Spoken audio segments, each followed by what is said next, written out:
নমস্কার, শ্রী আম্মা ভগবান শরণম।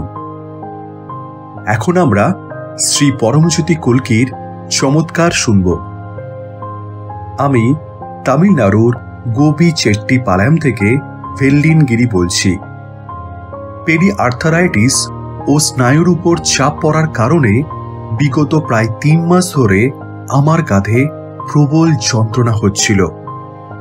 তীব্র যন্ত্রণার কারণে আমার প্রতিদিনের কাজকর্ম সীমিত হয়ে উঠেছিল, এমনকি আমি নিজের গাড়িও চালাতে পারছিলাম না।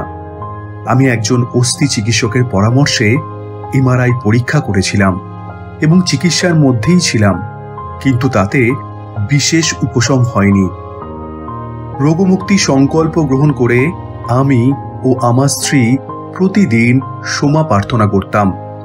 সোমা গ্রহণ করা শুরুর পর থেকেই ধীরে ধীরে আমার কাঁধের যন্ত্রণা কমতে শুরু করে।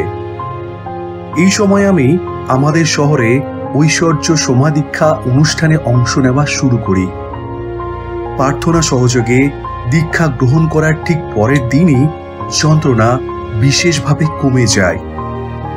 এরপর দাসাজির পরামর্শে আমি যখন কর্ম বিমোচনের উদ্দেশ্যে গাই ও কাককে খাবার দেওয়া, পিঁপড়েদের চিনি দেওয়া শুরু করি, আমার রোগ যন্ত্রণা সম্পূর্ণ দূরীভূত হয়।